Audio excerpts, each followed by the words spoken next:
Bismillahirrahmanirrahim. Assalamualaikum warahmatullahi wabarakatuh. Waalaikumsalam warahmatullahi wabarakatuh. Selamat siang dan salam sejahtera bagi kita semua. Selamat datang kembali di SD Negeri Punten dalam acara diseminasi aksi nyata pemaparan dan penerapan budaya positif.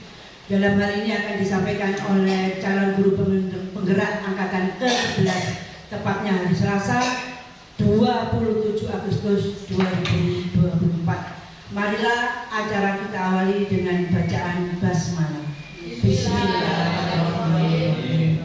Yang terhormat Ibu Kepala Sekolah beserta dengan rekan guru SD Negeri Kepunten, dan yang tidak kalah pentingnya adalah Ibu penyampai diseminasi yaitu Ibu Sunwayu Tanti Putri Lestari.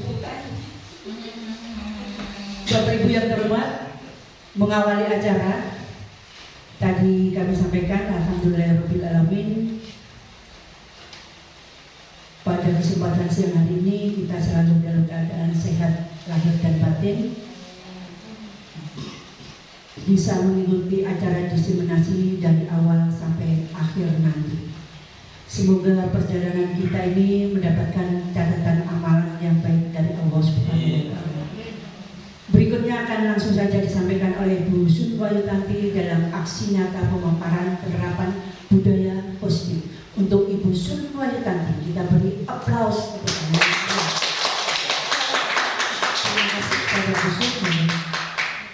Terima kasih Bu Tin.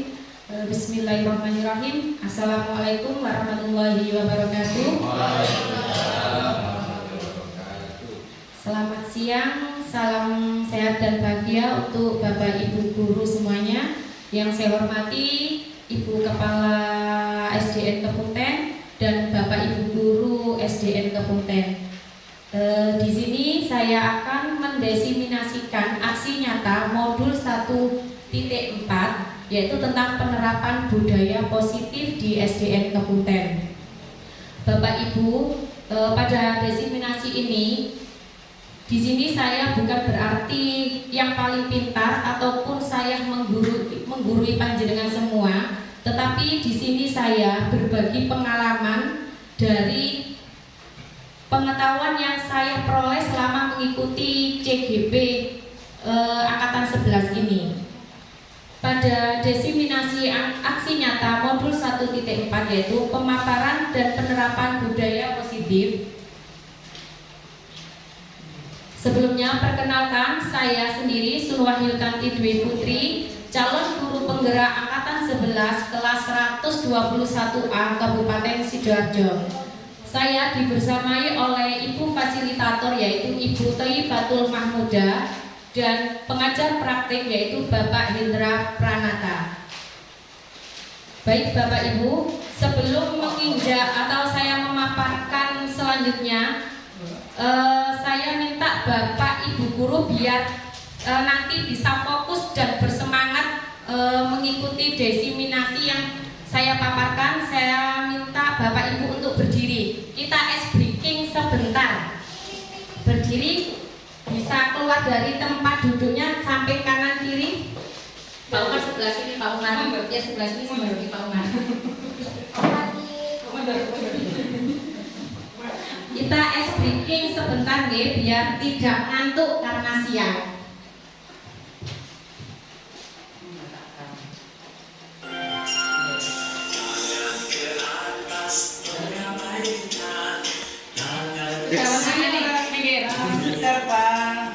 Tangan ke depan, kita berenang.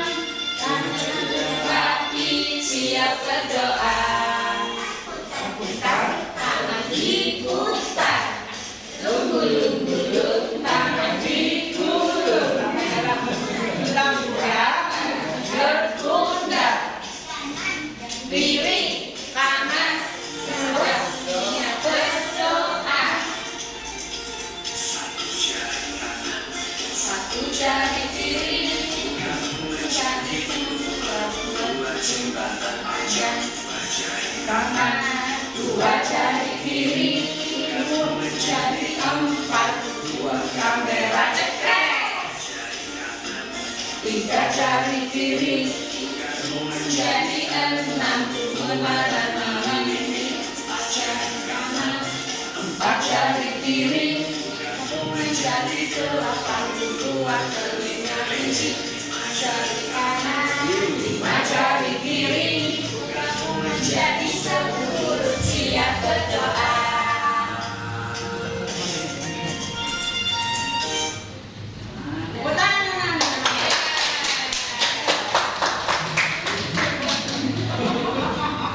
Terima kasih Bapak Ibu, semangat sekali yang kita melakukan SBT-nya.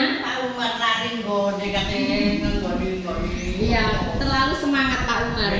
Baik, untuk selanjutnya, ini nanti saya memaparkan konsep utama budaya positif. Yang pertama yaitu disiplin positif dan nilai-nilai kebajikan. Yang kedua, teori motivasi, hukuman dan penghargaan serta restitusi. Kemudian yang ketiga yaitu keyakinan kelas. Yang keempat, kebutuhan dasar manusia.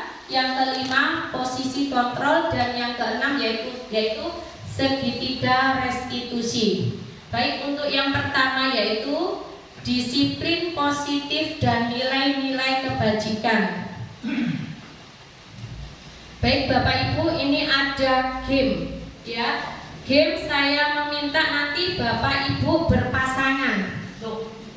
Berpasangan deh. Jadi Bapak Ibu nanti ada yang sebagai si A dan ada sebagai si B. Monggo sekarang mencari pasangannya masing-masing. Nggih, sampun nggih? Ya, baik, nanti Bapak Ibu silakan berembuk siapa yang menjadi si A dan si B. Nanti kalau yang si A mengepalkan salah satu tangan, jadi tangannya nanti dikepalkan, kemudian Anda bayangkan bahwa di dalam kepalan tangan Anda itu menyimpan sesuatu yang sangat berharga di dalam kepalan tangan yang si A. Ya, Anda perlu menjaga benda tersebut sekuat tenaga, karena begitu pentingnya yang ada di kepala Anda itu untuk kehidupan Anda. Jadi Anda berusaha mengepal sekuat tenaga. Dan untuk tugasnya sebagai si B yaitu mencoba dengan segala cara untuk membuka kepalan tangan si A. Jadi dengan cara membujuk, menghardik, mengintimidasi, memarahi, bahkan menggoda, menggelitik, bahkan menawari Anda uang atau apapun agar Anda bersedia membuka kepalan tangan Anda. Jadi si A dan si B, yang A tadi mengepalkan tangan, yang B berusaha membujuk, membuka agar mau membukakan kepalan itu, okay? Atau bahkan tidak membuka tapi ikut mengepalkan, menutup tangan yang si A tadi, okay? Baik, saya kasih waktu 3 menit. Tidak usah, kita bayangkan saja sendiri, okay?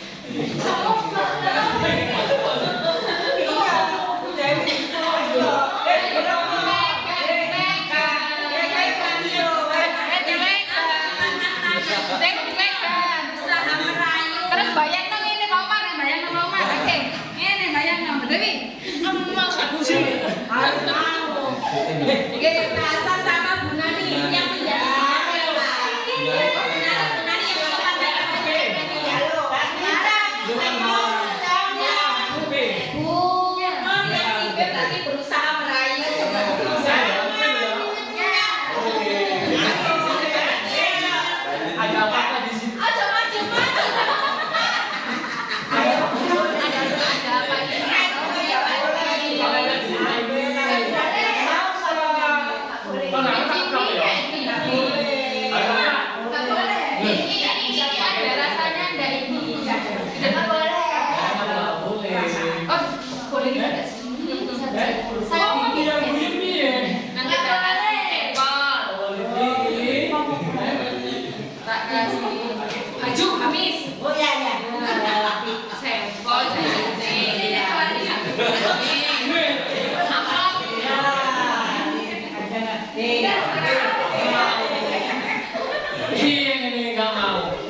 dari game tadi, coba apakah Anda atau B membuka kepalan tangan Anda? Mengapa dan apa alasan Anda?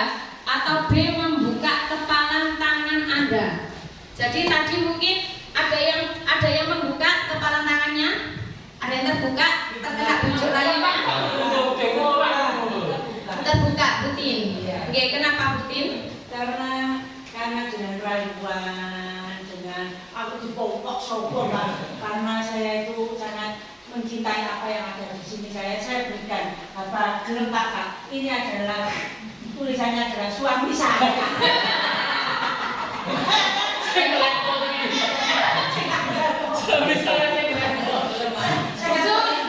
Saya terima suaminya Butin dengan itu dengan dada. Baik, terima kasih Butin.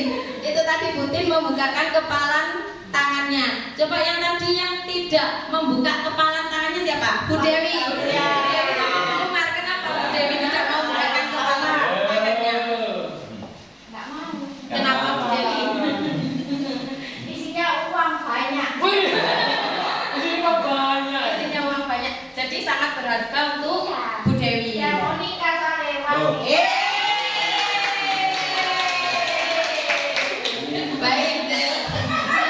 Baik Bapak Ibu, dalam kegiatan ini sesungguhnya siapa yang memegang kendali atau kontrol untuk membuka atau menutup kepalan tangan, yaitu apa yang telah kita lakukan game ini adalah untuk memilih membuka ataupun tetap menutup kepalan tangan, kita disebut dengan kontrol. Jadi Bapak Ibu, ini ada 4 ilustrasi, yaitu yang pertama ilustrasi guru mengontrol murid, yaitu pada dasarnya kita tidak dapat memaksa murid untuk berbuat sesuatu jikalau murid tersebut memilih untuk tidak melakukannya, walaupun tampaknya guru sedang mengontrol perilaku murid. Hal demikian terjadi karena murid sedang mengizinkan dirinya dikontrol. Yang kedua, ilustri bahwa semua penguatan positif, efektif, dan bermanfaat. Penguatan positif atau bujukan adalah bentuk-bentuk kontrol segala sesuatu untuk mempengaruhi murid agar mengulangi suatu perilaku tertentu, yaitu suatu usaha untuk mengontrol murid tersebut. Ilustrasi yang ketiga yaitu bahwa kritik dan membuat orang bersalah dapat menguatkan karakter, yaitu dengan menggunakan kritik dan rasa bersalah untuk mengontrol murid menuju pada identitas gagal. Mereka belajar untuk merasa buruk tentang diri mereka. Ilustrasi yang keempat yaitu bahwa orang dewasa memiliki hak untuk memaksa. Banyak orang dewasa yang percaya bahwa mereka memiliki tanggung jawab untuk membuat murid-murid berbuat hal tertentu. Baik, dari tadi kita sebagai kontrol, kita bisa melakukan perubahan paradigma yang bersifat positif, yaitu untuk membangun budaya yang positif. Sekolah perlu menyediakan lingkungan yang positif juga, aman dan nyaman agar murid-murid mau berpikir, bertindak, dan menciptakan dengan merdeka, mandiri, dan bertanggung jawab. Lazimnya yaitu disiplin dikaitkan dengan kontrol. Dalam hal ini, kontrol guru dalam menghadapi murid. Nah, sekarang disiplin positif. Kebanyakan orang menghubungkan kata disiplin dengan tata tertib, teratur, dan kepatuhan pada peraturan. Kata disiplin juga sering dihubungkan dengan hukuman. Padahal itu sungguh sangat berbeda. Karena belajar tentang disiplin tidak harus dengan memberi hukuman. Justru itu adalah salah satu alternatif terakhir dan kalau perlu tidak digunakan sama sekali. Sebagai pendidik, tujuan kita adalah apa?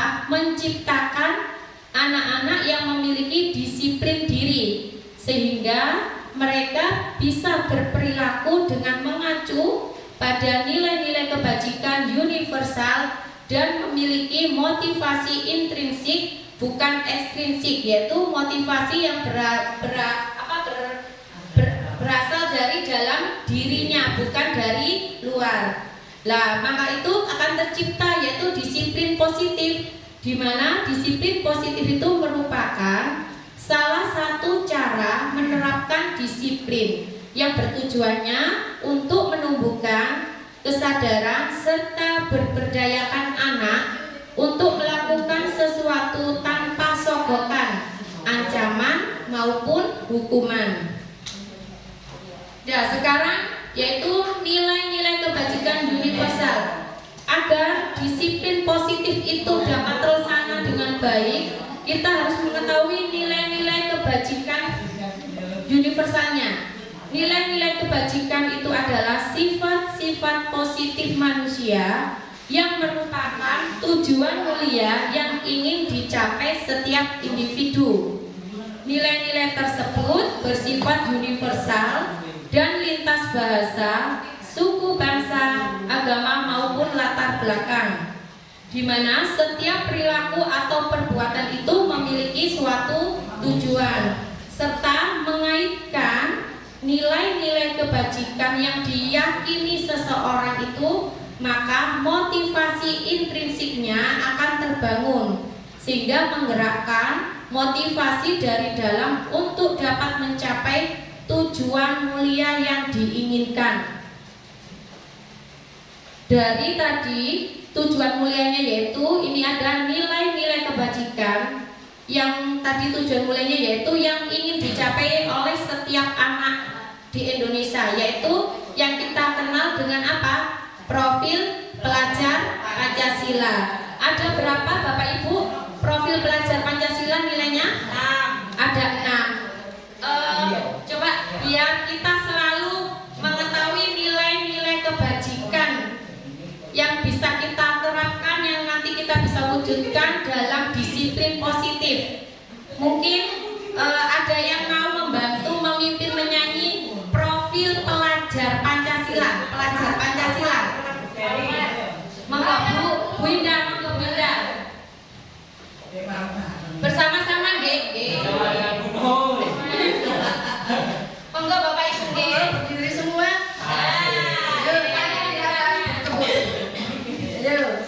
Ayo mari kita satu, dua, tiga. Belajar Pancasila, beriman dan bertakwa pada Tuhan Yang Esa dan beranak mulia, berkebinekaan global, gotong royong mandiri, kreatif dan bernalar kritis.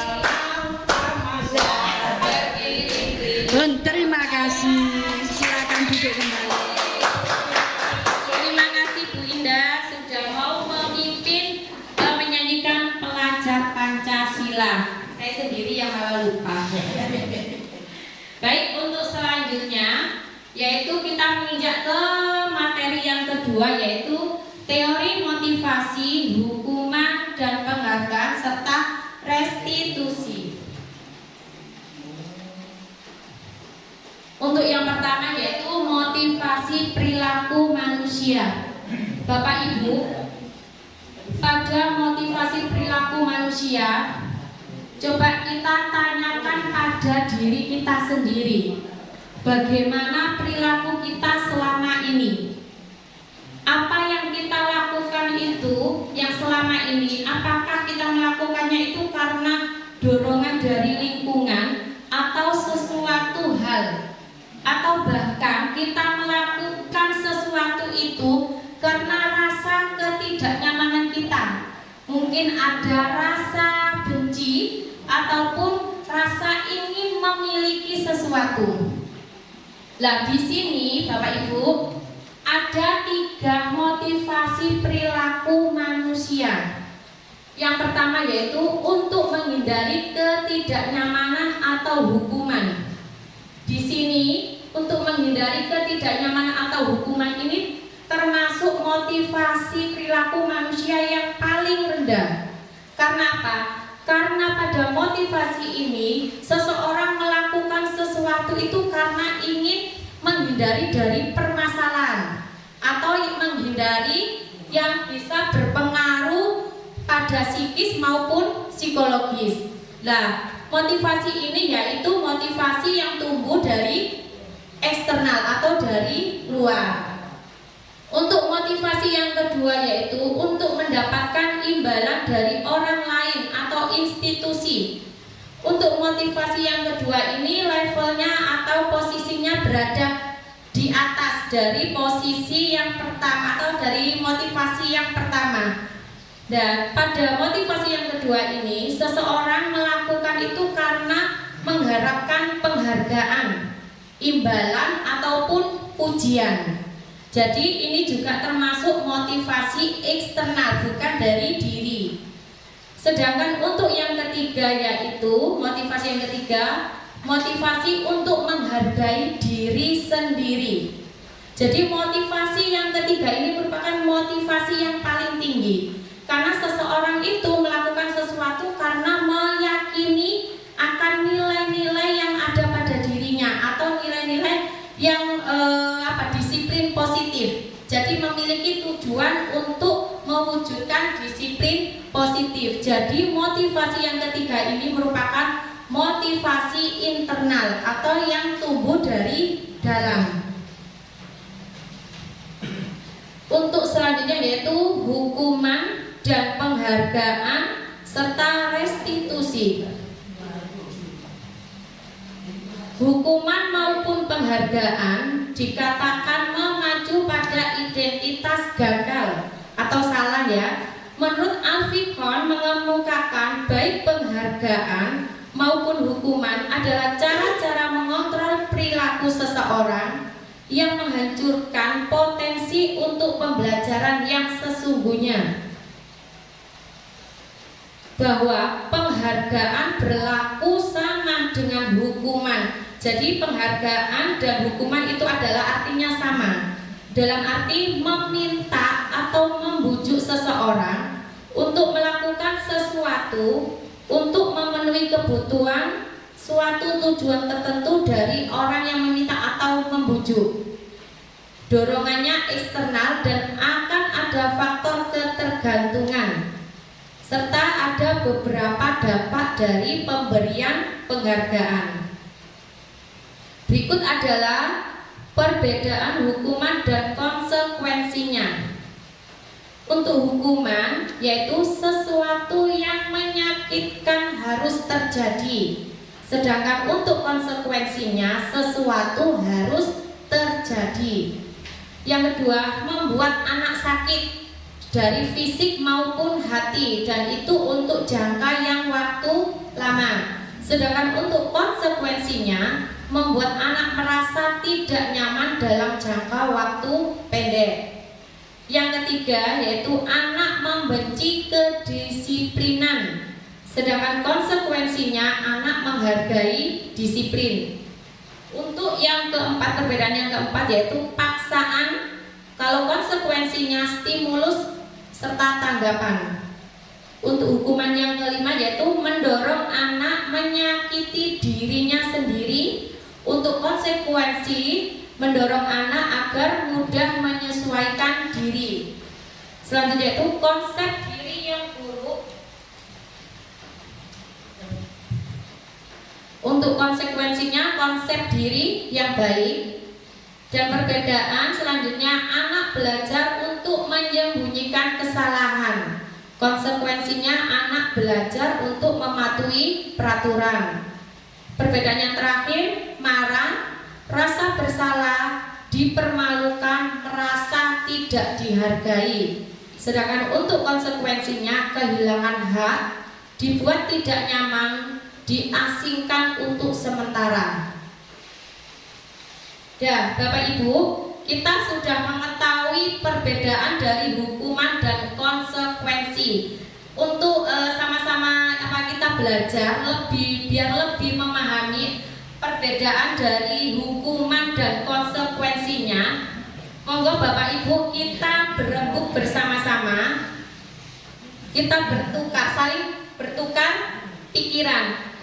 Ini ada 7 tindakan guru. Dari 7 tindakan guru ini, apakah termasuk hukuman atau konsekuensi? Monggo saya dibantu Bapak Ibu. Ada yang mungkin yang untuk nomor 1 bisa dibacakan. Ini nomor 1 termasuk hukuman atau konsekuensi. Sambil dibacakan tindakan gurunya apa Bu Dewi? Silakan Bu Dewi.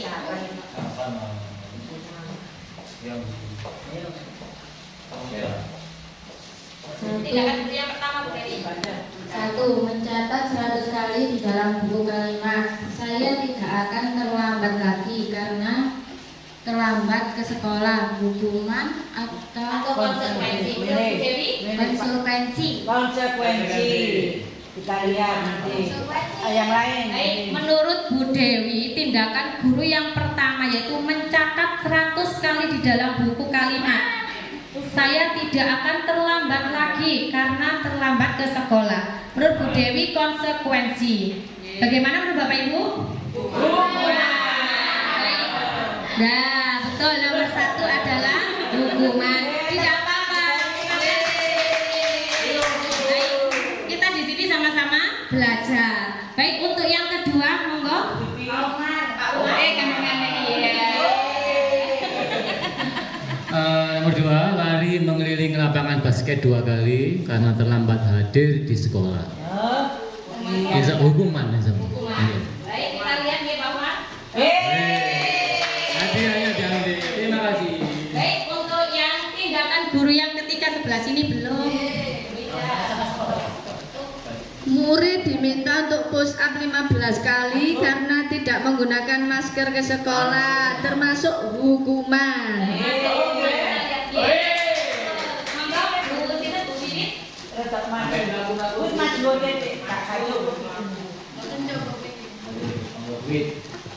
Kalau menurut Bu Wiwit, menggantikan kertas tugas teman yang telah dicoret-coret. Konsekuensi.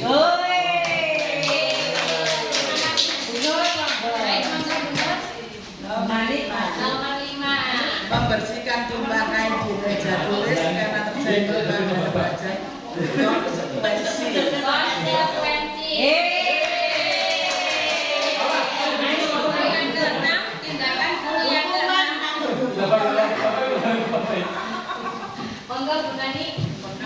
Meminta murid tidak mengenakan sepatu seharian di sekolah karena tidak mengenakan sepatu hitam, yaitu hukuman. Tinggal 1 tindakan guru. Monggo Pak Yai. Pak Yai monggo. Berarti bicara Lari mengelilingi lapangan basket 2 kali karena terlambat 10 menit untuk pelajaran PJOK, yaitu konsekuensi. Bapak Ibu, kita kasih plus untuk kita.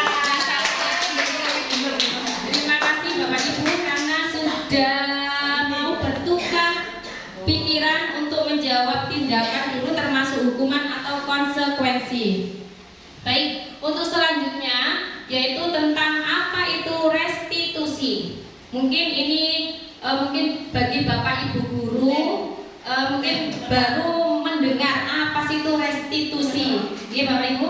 Nah, restitusi adalah proses menciptakan kondisi bagi murid untuk memperbaiki kesalahan mereka sehingga mereka dapat kembali ke kelompok mereka dengan karakter yang lebih kuat. Restitusi juga merupakan proses kolaboratif yang mengajarkan murid untuk mencari solusi atas masalah mereka dan membantu murid untuk berpikir tentang ingin menjadi orang seperti apa, yaitu tujuan mulia dan bagaimana mereka mempermalukan orang lain. Baik, ini adalah ciri-ciri dari restitusi. Yang pertama, belajar dari kesalahan bukan menebus kesalahan. Yang kedua, memperbaiki hubungan. Yang ketiga, menawarkan, bukan memaksa. Yang keempat, restitusi diri adalah cara terbaik. Yang kelima, menuntun untuk melihat ke dalam diri. Yang keenam, mencari kebutuhan dasar yang mendasari tindakan. Yang ketujuh, berfokus pada karakter bukan tindakan. Yang kedelapan, berfokus pada solusi. Dan ciri yang terakhir yaitu mengembalikan murid yang berbuat salah pada kelompoknya. Bapak Ibu, ini ada contoh kasus. Jadi kita akan lebih memahami lagi hukuman, konsekuensi, dan restitusi. Ini ada contoh kasus, yaitu siswa sering tidak mengerjakan PR. Jadi mungkin bentuk hukumannya, guru menghukum siswa tersebut hormat bendera, atau juga mungkin bisa diberikan hukuman guru marah dan murid menjadi takut. Sedangkan bentuk konsekuensi, guru memberikan konsekuensi untuk mengerjakan PR-nya saat istirahat atau dikerjakan sebanyak 3 kali, atau guru tegas dan siswa menghormati peraturan. Sedangkan untuk restitusinya, guru menanyakan kepada siswa yaitu tentang keyakinan kelas atau dirinya dan membantu siswa menyelesaikan. Yang kedua, guru terbuka dan siswa menghormati dirinya dan orang lain. Jadi menurut Bapak Ibu, dari contoh kasus ini mungkin yang kita bisa terapkan untuk mewujudkan disiplin positif kita bisa melalui apa Bapak Ibu? Tindakan yang mana? Hukuman, konsekuensi, atau restitusi? Restitusi. Baik, dari restitusi tadi kita sudah bisa menentukan mana yang untuk mewujudkan disiplin positif, yaitu salah satunya yaitu tentang keyakinan kelas. Mengapa tidak peraturan saja, namun mengapa harus keyakinan kelas? Untuk mendukung motivasi intrinsik, kembalikan ke nilai-nilai atau keyakinan-keyakinan, karena akan lebih menggerakkan seseorang dibandingkan mengikuti serangkaian peraturan-peraturan. Di sini ada pengertian keyakinan. Keyakinan kelas adalah nilai-nilai kebajikan atau prinsip-prinsip universal yang disepakati bersama secara universal, lepas dari latar belakang suku, negara, bahasa, maupun agama. Jadi keyakinan kelas kita dasarnya yaitu membuat keyakinan berdasarkan nilai-nilai kebajikan tadi, yaitu nilai yang bersifat atau yang berasal dari profil pelajar Pancasila. Baik, keyakinan seseorang akan lebih memotivasi seseorang dari dalam. Seseorang akan lebih tergerak dan bersemangat untuk menjalankan keyakinannya daripada hanya sekedar mengikuti serangkaian peraturan tertulis tanpa makna. Nah, Bapak Ibu, ini adalah cara kita membuat keyakinan kelas. Ya, yang pertama kita buat lebih abstrak dari peraturan. Yang kedua berupa pernyataan universal. Yang ketiga dibuat dalam bentuk kalimat positif. Dan yang keempat sedikit saja agar mudah diingat. Jadi keyakinan kelas itu kita buat kalimatnya itu yang singkat dan padat, nggak perlu yang panjang, ya. Kemudian yang kelima, sesuai dengan kondisi kelas dan sekolah agar mudah diterapkan. Yang terakhir yaitu semua warga kelas atau sekolah dilibatkan saat membuat. Baik Bapak Ibu, ini ada beberapa peraturan atau keyakinan kelas. Nah, tadi keyakinan kelas itu adalah bersumber dari nilai-nilai kebajikan atau nilai-nilai universal, yaitu terdapat pada profil pelajar Pancasila. Dan Bapak Ibu, kita berdiskusi, kita bertukar pendapat, bertukar pikiran, biar kita lebih memahami bagaimana cara membuat keyakinan. Dan dari peraturan ini termasuk nilai-nilai kebajikan yang kita tuju itu yang nilai kebajikan yang mana? Misalnya nomor 1 ini peraturan, selalu kembalikan buku ke tempatnya. Berarti ini dari peraturan ini nilai kebajikan yang dituju adalah nilai kebajikan apa Bapak Ibu? Tertib, disiplin, tanggung jawab. Nah, betul nggih? Dari peraturan selalu kembalikan buku ke tempatnya itu merupakan tanggung jawab. Jadi tanggung jawabnya siswa. Baik, yang kedua yaitu dilarang mengganggu orang lain. Pak Umar? Menurut Pak Umar, nilai kebajikan apa Pak Umar? Dilarang mengganggu orang lain. Nilai kebajikan yang dituju saling menghormati. Betul nggih? Dilarang mengganggu orang lain, ini adalah nilai kebajikannya menghormati orang lain. Kemudian hadir di sekolah 15 menit sebelum pembelajaran dimulai. Bu Wiwit, monggo Bu Wiwit. Disiplin. Tanggung jawab. Menghormati orang lain. Mengapa menghormati orang lain? Karena kalau kita terlambat berarti kita tidak menghormati teman-teman yang ada di sudah datang lebih dulu. Dan berkomitmen, lebih ke disiplin. Berkomitmen yaitu kalau datangnya harus tepat waktu. Kemudian peraturan yang keempat, dilarang melakukan kekerasan. Pak Yai, apa nilai kebajikannya menurut Pak Yai?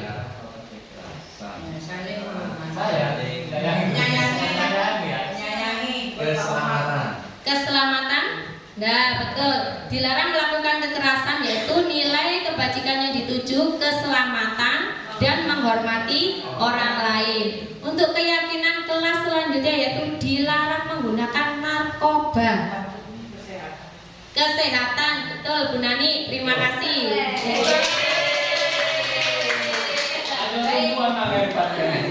Untuk peraturan yang selanjutnya, bergantian atau menunggu giliran.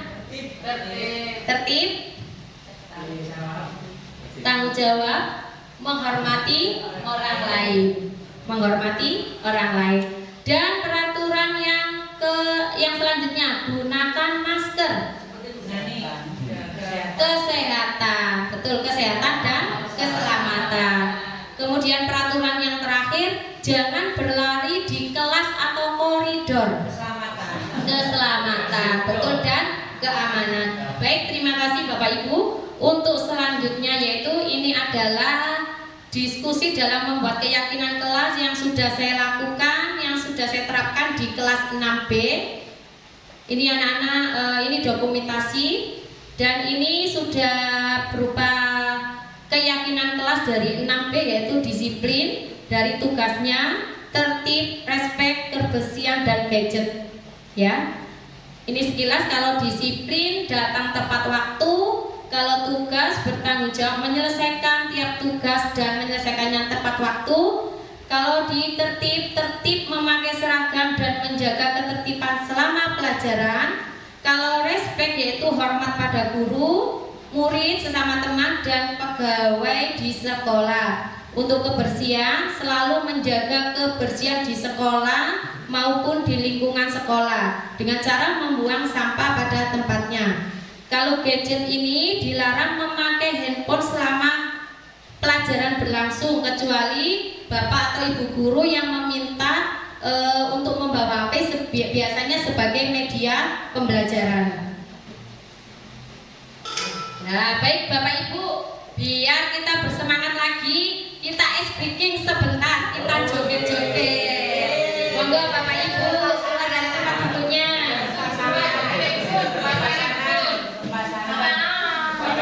Berhadapan-hadapan aja.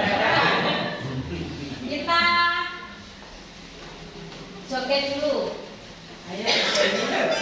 Joget penguin. Penguin. Ya.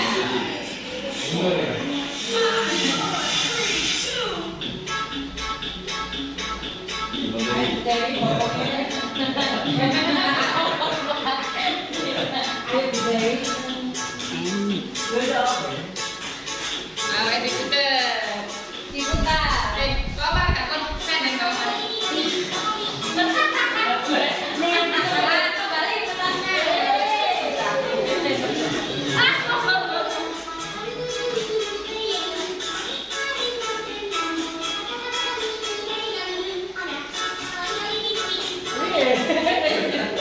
Tiga memang 4 kali.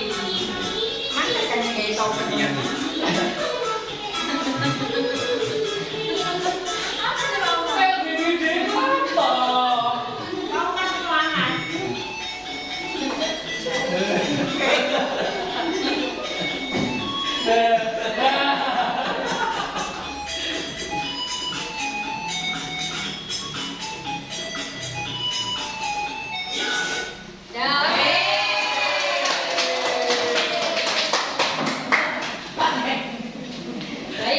Terima kasih Bapak Ibu. Biar kita tidak ngantuk dan bisa berfokus lagi, konsentrasi lagi. Kita sudah melakukan ice breaking, yaitu joget penguin. Baik, untuk ke materi selanjutnya yaitu kebutuhan dasar manusia. Kebutuhan dasar manusia adalah segala sesuatu yang dibutuhkan oleh manusia untuk mempertahankan keseimbangan kondisi filosofi dan psikologis yang bertujuan untuk mempertahankan kehidupan dan kesehatan. Baik Bapak Ibu, ada 5 kebutuhan dasar manusia. Kebutuhan dasar manusia yang pertama yaitu bertahan hidup. Yaitu bertahan hidup ini meliputi kesehatan, makan, dan rumah. Baik, untuk yang kedua yaitu kebutuhan cinta dan kasih sayang. Jadi kebutuhan cinta dan kasih sayang ini adalah kebutuhan yang ingin dicintai, ingin disayangi, dan ingin diterima di lingkungan. Untuk yang kebutuhan dasar manusia yang ketiga yaitu penguasaan. Penguasaan ini adalah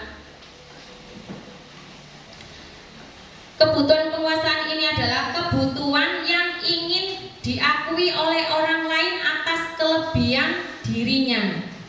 Biar orang lain mengetahui apa sih kelebihan kita dan apa yang kita miliki. Kemudian kebutuhan dasar manusia yang keempat yaitu kebebasan, di mana kebutuhan kebebasan ini adalah kebutuhan yang mandiri, bebas, jadi tidak mau diarahkan dengan orang lain. Sedangkan untuk kebutuhan dasar manusia yang kelima yaitu kebutuhan kesenangan. Jadi kebutuhan ini hanya untuk bersenang-senang, untuk tertawa bersama, jadi tanpa ada tekanan. Nah, Bapak Ibu, ini adalah ada contoh kasus. Ibu Ani, guru kelas 5 di SD Pelita Hati, sedang bingung menghadapi ulah salah satu murid di kelasnya yang bernama Agus. Beberapa anak telah datang dan mengeluhkan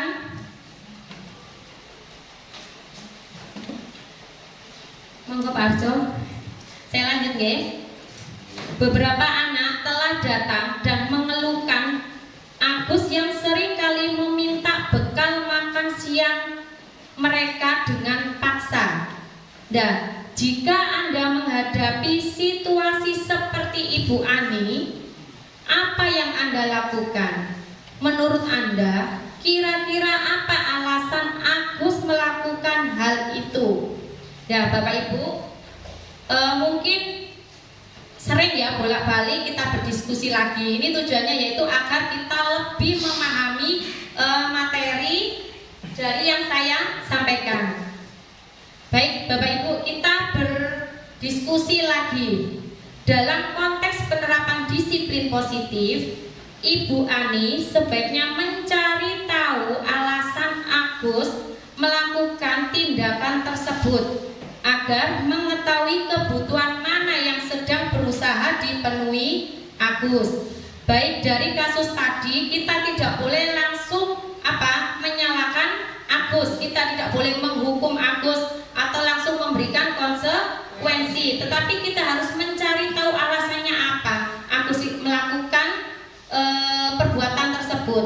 Dan ini ada 5 alternatif jawaban. Apabila jawaban Agus karena ia lapar dan orang tuanya tidak membawakannya bekal makan siang. Jadi dari 5 kebutuhan tadi ini termasuk kebutuhan yang mana, Bapak Ibu? Nah, bertahan hidup. Betul. Kemudian yang kedua, apabila jawaban Agus karena ia senang temannya jadi memperhatikan dia. Ini termasuk kebutuhan yang kesenangan, pingin diperhatikan, pingin diterima. Lah, betul, cinta dan kasih sayang. Untuk yang ketiga, apabila jawaban Agus adalah dia merasa hebat karena temannya jadi takut dan menuruti keinginannya. Ini termasuk kebutuhan yang apa? Power. Lah, betul, power atau penguasaan. Untuk jawaban yang keempat, apabila jawaban Agus karena dia merasa bosan dengan bekal yang dibawakan ibunya, karena selalu membawakan bekal yang sama. Berarti kebutuhannya apa? Kebebasan. Kebebasan apa kesenangan?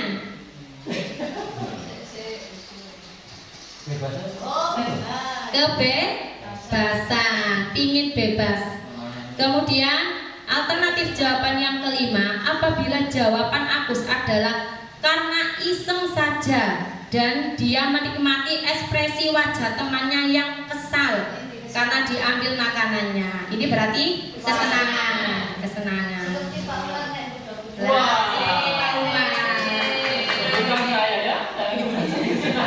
Baik, untuk yang materi yang selanjutnya yaitu tentang posisi kontrol. Ya, kontrol, betul. Guru perlu meninjau kembali penerapan disiplin di dalam ruang-ruang kelas selama ini. Apakah telah efektif dan apakah telah berpusat, serta apakah sudah memerdekakan dan memandirikan murid. Jadi kita bisa berintrospeksi diri. Ada 5 posisi kontrol. Yang pertama yaitu sebagai penghukum. Yang kedua, pemberi rasa bersalah. Yang ketiga, sebagai teman. Yang keempat, sebagai pemantau. Dan yang kelima, sebagai manajer. Baik, biar kita sama-sama memahami apa sih sebagai penghukum dan sebagainya. Nah, untuk yang pertama, penghukum, tindakan yang dilakukan adalah dengan menggunakan hukuman fisik atau verbal, nada suara tinggi, bahasa tubuh, mata melotot, dan biasanya jari menunjuk-nunjuk dan menghardik. Dari penghukum ini hasilnya kemungkinan murid akan menjadi marah dan mendendam, jadi punya dendam atau bersifat agresif. Sedangkan untuk posisi kontrol yang kedua yaitu pemberi rasa bersalah. Pada posisi ini biasanya guru akan bersuara lebih lembut, nada suara memelas, halus, sedih, bahasa tubuhnya merapat pada anak dan lesu. Hasil dari pemberi rasa bersalah ini adalah murid akan merasa bersalah telah mengecewakan gurunya. Untuk posisi kontrol yang ketiga yaitu sebagai teman. Guru pada posisi ini tidak akan menyakiti murid, namun akan tetap berupaya mengontrol murid melalui persuasi dengan nada suara ramah, akrab dan bercanda. Untuk bahasa tubuhnya merampat pada murid, mata dan senyum jenaka. Dengan posisi kontrol sebagai teman, murid akan merasa senang dan akrab dengan guru. Ini termasuk dampak yang positif. Hanya saja di sisi negatif murid menjadi tergantung pada guru tersebut. Untuk posisi kontrol yang keempat yaitu sebagai pemantau. Posisi pemantau berdasarkan pada peraturan-peraturan dan konsekuensi, nada suara datar, bahasa tubuh yang formal. Hasilnya yaitu murid memahami konsekuensi yang harus dijalankan karena telah melanggar salah satu peraturan sekolah. Untuk posisi kontrol yang terakhir yaitu sebagai manajer, adalah posisi di mana guru berbuat sesuatu bersama dengan murid. Nada suara tulus, bahasa tubuh tidak kaku, mendekat ke murid. Dengan hasil murid akan belajar bertanggung jawab untuk memperbaiki kesalahannya. Dari 5 posisi kontrol tersebut, tujuan akhir 5 posisi kontrol sebagai guru yaitu adalah sebagai apa? Posisi sebagai manajer, di mana di posisi inilah murid dapat menjadi pribadi yang mandiri, merdeka, dan bertanggung jawab atas segala perilaku dan sikapnya, yang pada akhirnya dapat menciptakan lingkungan yang positif, nyaman, dan aman. Baik, Bapak Ibu, ini adalah contoh penerapan 5 posisi kontrol. Ini ada kasus siswa tidak memakai atribut lengkap saat upacara bendera. Jadi sebagai penghukum, mungkin kita dengar tadi sudah saya jelaskan yaitu patuhi aturan sekolah, lalu berdiri di depan barisan. Jadi suaranya keras, marah, bahkan menunjuk-nunjuk. Biasanya gini, patuhi aturan sekolah, lalu berdiri di depan barisan. Nah, itu adalah sebagai penghukum. Kemudian sebagai pembuat rasa bersalah. Berapa kali Bu Guru harus memberitahu kamu, Bu Guru kecewa sama kamu. Ini adalah membuat rasa bersalah. Sedangkan sebagai pemantau, kamu sudah melanggar, ada peraturan dan konsekuensinya. Sedangkan sebagai teman, ayolah yang tertib, buat Bu Guru bangga. Kali ini tidak apa-apa, kamu salah. Sedangkan sebagai manajer, apakah kamu tahu kesalahanmu? Kira-kira bagaimana kamu akan memperbaiki kesalahan ini? Nah, Bapak Ibu, dari contoh penerapan 5 posisi kontrol ini dari kasus siswa tidak memakai atribut lengkap saat upacara bendera, kita sudah tahu jelas yaitu posisi kontrol yang lebih tepat yaitu sebagai guru adalah posisi kontrol sebagai manajer. Jadi kita membimbing anak, kita mengarahkan ke anak, mengetahui kesalahannya apa, dan kita juga membantu menyelesaikan masalah. Baik, yuk kita tebak posisi kontrol apa. Coba. Saya kecewa sekali dengan kamu. Berarti bersalah. Betul, pembuat merasa bersalah. Kemudian kamu tidak pernah benar melakukannya. Kamu tidak pernah benar melakukannya. Penghukum. Betul. Ayolah lakukan demi ibu, bapak, teman. Apakah kamu mau mendapatkan stiker bintang hari ini? Pemantau, betul. Kemudian bagaimana kamu bisa menyelesaikan masalah ini? Manajer, betul. Kamu selalu yang paling terakhir. Penghukum, betul. Baik, itu tadi kita selesai menebak posisi kontrol. Nah, ini adalah materi yang terakhir, yaitu tentang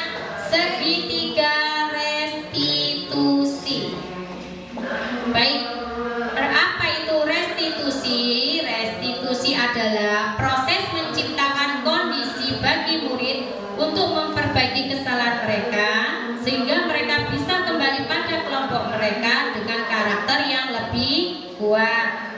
Bapak Ibu, ini adalah bentuk segitiga restitusi, yaitu bentuknya segitiga. Jadi ada 3 tahapan ini nggih Bapak Ibu. Ini ada menstabilkan identitas, validasi tindakan yang salah, serta menanyakan keyakinan. Nah, proses 3 tahapan didasarkan pada prinsip-prinsip utama dari teori kontrol. Yang pertama yaitu menstabilkan identitas. Teori kontrolnya, kita semua akan melakukan hal terbaik yang bisa kita lakukan. Langkah yang kedua, validasi tindakan yang salah, yaitu semua perilaku memiliki alasan. Yang ketiga, menanyakan keyakinan. Kita semua memiliki motivasi internal. Baik, agar kita lebih memahami dari 3 langkah segitiga restitusi. Untuk yang pertama, menstabilkan identitas. Bagian dasar dari segitiga bertujuan untuk mengubah identitas anak dari orang yang gagal karena melakukan kesalahan menjadi orang yang sukses. Anak yang melanggar peraturan karena sedang mencari perhatian adalah anak yang sedang mengalami kegagalan. Dia mencoba untuk memenuhi kebutuhan dasarnya namun ada benturan. Kalau kita mengkritik dia, maka kita akan tetap membuatnya dalam posisi gagal. Kalau kita ingin ia menjadi reflektif, maka kita harus meyakinkan si anak dengan cara mengatakan kalimat-kalimat berikut ini. Berbuat salah itu tidak apa-apa. Tidak ada manusia yang sempurna. Saya juga pernah melakukan kesalahan seperti itu. Kita bisa menyelesaikan ini. Bapak Ibu tidak tertarik mencari siapa yang salah, tetapi Bapak Ibu ingin mencari solusi dari permasalahan ini. Untuk langkah yang kedua yaitu validasi tindakan yang salah. Setiap tindakan kita dilakukan dengan suatu tujuan, yaitu memenuhi kebutuhan dasar. Kalau kita memahami kebutuhan dasar apa yang mendasari sebuah tindakan, kita akan bisa menemukan cara-cara paling efektif untuk memenuhi kebutuhan tersebut. Kalimat-kalimat di bawah ini mungkin terdengar asing buat guru, namun bila dikatakan dengan nada tanpa menghakimi akan memvalidasi kebutuhan mereka. Ini saya kasih contoh, padahal kamu bisa melakukannya yang lebih buruk dari ini. Kamu pasti punya alasan mengapa melakukan hal ini. Kamu patut bangga pada dirimu sendiri karena kamu telah melindungi sesuatu yang penting buatmu. Kamu boleh mempertahankan sikap itu, tapi kamu harus menambahkan sikap yang baru. Dan untuk yang terakhir yaitu menanyakan keyakinan. Teori kontrol menyatakan bahwa kita pada dasarnya termotivasi secara internal. Ketika identitas sukses telah tercapai dari langkah 1 dan tingkah laku yang salah telah divalidasi di langkah 2, maka anak akan siap untuk dihubungkan dengan nilai-nilai yang dia percaya dan berpindah menjadi yang diinginkan. Pertanyaan-pertanyaan di bawah ini menghubungkan keyakinan anak dengan keyakinan kelas, atau kalau barangkali terjadi di rumah. Apa yang kita percaya sebagai kelas atau keluarga? Apa nilai-nilai umum yang kita telah sepakati? Dan apa bayangan kita tentang kelas yang ideal, serta kamu mau jadi orang yang seperti apa? Nah, Bapak Ibu, ini adalah dokumentasi segitiga restitusi yang sudah saya lakukan pada murid saya. Ini yang satu anaknya sering datang terlambat, dan yang kedua sering tidak mengerjakan PR. Baik, itu tadi Bapak Ibu pemaparan dari saya. Mudah-mudahan bermanfaat bagi Bapak Ibu semua. Apakah mungkin dari pemaparan saya mungkin ada yang bertanya atau memberikan tanggapan atau refleksi? Oke, baik. Itu tadi kepada Putin dan saya akhiri akhir kalam. Wassalamualaikum warahmatullahi wabarakatuh.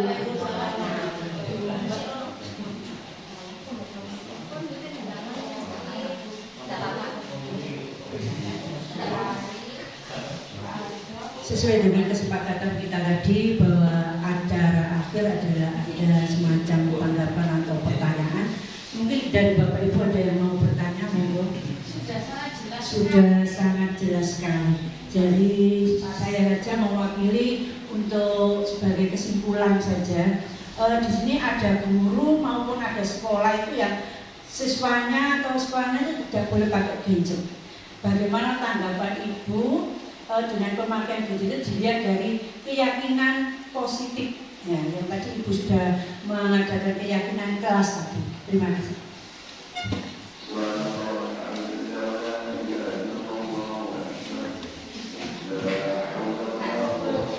Baik, terima kasih Putin.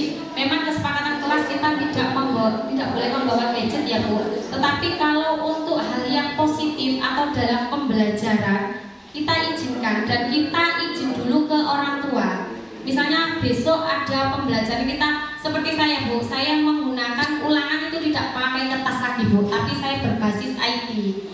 Jadi saya melalui aplikasi puisi. Jadi anak-anak saya suruh membawa HP. Jadi sehari sebelum saya mengadakan ulangan, saya mohon izin ke orang tuanya. Bapak Ibu, saya mohon izin besok anak-anak membawa HP karena untuk ulangan harian. Karena saya ulangan hariannya melalui aplikasi, yaitu berbasis IT, gitu Ibu. Kalau membawa HP yang untuk tidak untuk pembelajaran tidak saya izinkan Ibu. Itu Butin.